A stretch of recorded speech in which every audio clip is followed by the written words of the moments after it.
We're gonna talk about what the Enneagram is, the 9 types in 9 minutes or less. Hey there, my name is Callie and I am an Enneagram life coach, course creator, podcaster, and YouTuber. I'm so excited to give you this video and explain the Enneagram and what in the world it is. If you're wondering what I'm even saying, I'm saying the word Enneagram, and it just simply means 9 points on a graph. The Enneagram is a personality assessment focusing on your internal world, meaning why do you do what you do? So you can look the exact same externally as me or someone else in your life. You might be outgoing, shy, whatever it is, but the motivation of why you're that way is completely different, and that's what the Enneagram reveals to us. The Enneagram is just one tool out of so many in the world that can help us be more self-aware, because when you're self-aware and understand your motivation, like why you're doing what you're doing, that's what gives us the power and control to change our life and to become the person we want to become, to actually create a life that we love. And that's what I'm passionate about helping you discover. So let's go ahead, get right into this. The timer is going to start now.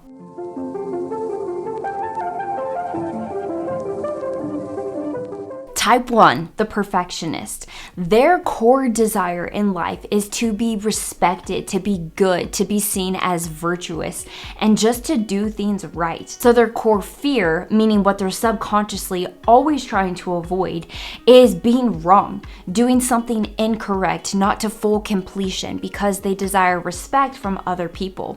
So their longing in life, their deep desire, is to hear that you are good and right. Their core weakness is resentment. Sierra's a type 1. She has 3 kids, and she herself grew up in a home where her mom cooked every single meal. Their house was always clean. Things had to be on time, had to be done in a very specific way, and that's exactly how Sierra structures her life.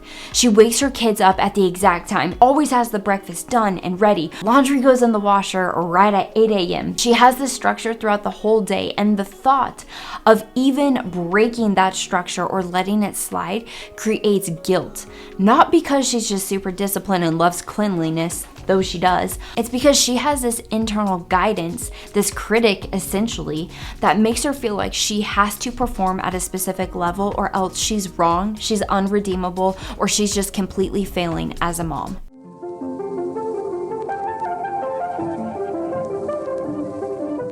Type 2, the helper. This individual's core desire in life is to be loved and wanted and to be worthy of other people's love. Now, their core fear is that they're not going to be wanted, that people don't want them around, that they're not loved, and that they're just not helpful enough. So what we see is that their longing is to hear that you are loved, accepted, and wanted for who you are, and you're worthy of my love. We see that their core sin or weakness is pride. Let me tell you a story about an Enneagram 2. This is Richie. Richie was 25 years old, worked in this office with about 50 other people. Now, he loved work. He always showed up on time or early. And how you would find Richie was he was always talking to someone. He would be checking in with Sarah next to him or Bobby down the hall asking, how's your mom? How's your grandma? What are you doing this weekend? And you'd always see Richie talking. Even if he was in his own little cubicle, he was probably on the phone with someone or texting someone. He cared so deeply about people. The deep motivation is that as he's talking to people, serving them, listening to them, they love him in return.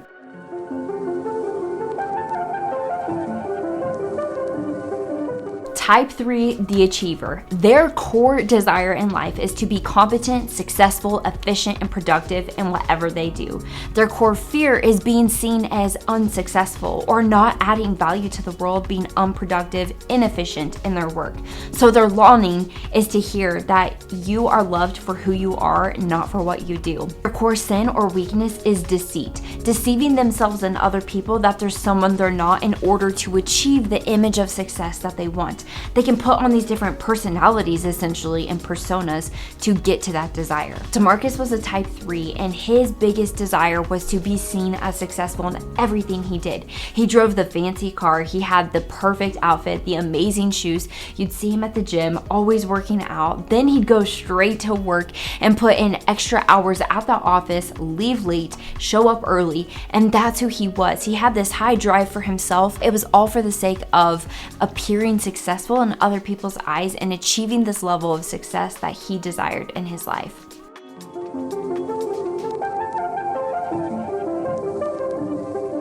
Enneagram Type 4, the individualist. Their biggest desire in life is to be seen as special, unique, or to be authentically themselves. Their core fear is being seen as flawed or getting stuck in mundane life or task, being bored. Their biggest longing is to hear that you are unique and special for who you are, period. The Type 4's core sin or weakness is envy. Nicole was a Type 4 and she found herself every single month feeling like she was on some different mountaintop. One month, she would be so motivated to pay off debt and get her financial life in order, and she would start to make positive momentum. But then the next month, she'd be frustrated at where she was. She'd one moment love her job and then the next moment be doubting everything about her career and wanting to jump around to find something else that was a little bit more special or figuring out her own unique gifts. She found herself feeling lonely at times, like, why are people not reaching out to me? Why are people not texting me? And this would create frustration and envy toward other relationships. Type 4s experience a wide range of emotions.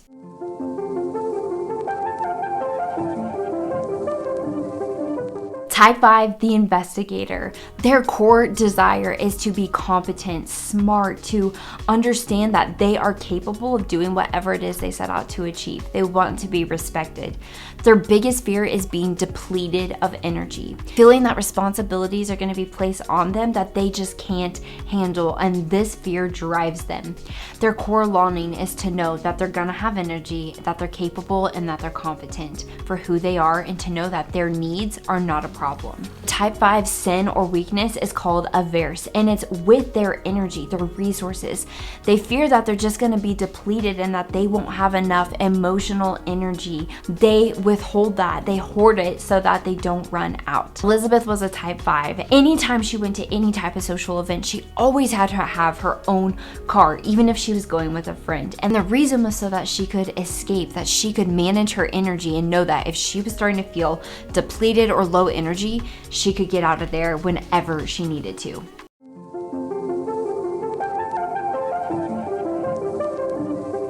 Type 6, the loyalist. Their biggest desire is to have security, guidance, and loyalty in life. Loyalty with other people and people to be loyal to them. Now, their biggest fear is fear itself. They often play through worst case scenario thinking, wondering what could go wrong, what is going wrong, who's going to abandon me, and who can I not trust. This thinking can lead to their core sin or motivation of anxiety, truly being crippled in anxiety all the time because they're stuck in this worst case scenario thinking. But their biggest longing in life is just to know that they are safe and secure and loved by the people around them. Glimpse into Melissa's life, who is an Enneagram Type 6. She's a mom. She wakes up in the morning, quickly rushes into her infant's room, and looks to see, are they breathing? Whew, okay, they're good, they're not dead, I can get them out of the crib. Then she goes to change the baby's diaper, and immediately her mind is flashing through, what if the baby fell off of the changing table and died right here while I was in the room? What would happen? How would the funeral go? How would I live my life without this kid? Would I have another kid, or would I be scared to have children? That is how the mind works of an Enneagram Type 6 when it's not controlled, is that they're constantly playing through worst case scenario thinking throughout the day, and their mind goes to those places.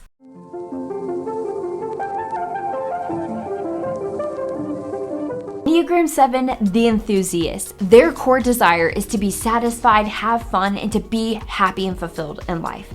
Their biggest fear is being bored, caught in boring tasks, not having purpose to their life, being stuck in something that isn't bringing joy or adrenaline or excitement. Their longing is to know that they are safe and secure and fully satisfied.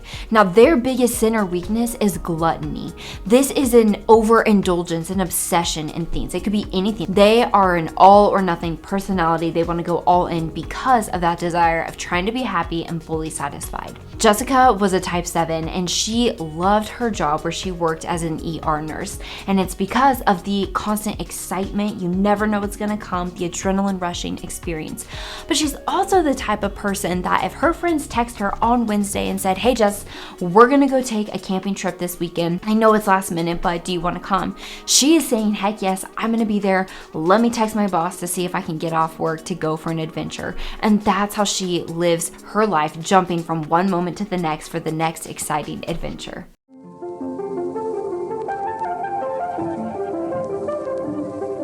Type 8's the challenger. Their biggest desire is to be in control of their life, but also other people that are in their inner circle, to protect people and themselves.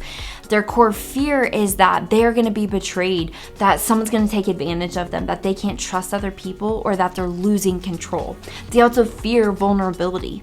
And so what we see is this strong, bold personality in order to gain control. Their biggest longing is to know that you are not going to be betrayed. You can trust those around you. Their core weakness or sin is lust, and it's lust for a sense of control. Samantha is a type 8, and she had her friends over for a little girls' night, and they're all talking about motherhood in a circle about how their life is hard and what's going on and what this kid is doing. And Samantha just bluntly says, I don't think it's that hard. What's wrong with you guys? You need to be punishing your child in this way. Why don't you just hold them to this standard? Her friends kind of take a step back and they're like, did she just say that? But that's how type 8s are. They speak what they think, and they take control of every circumstance they're in when they don't feel that they're in control.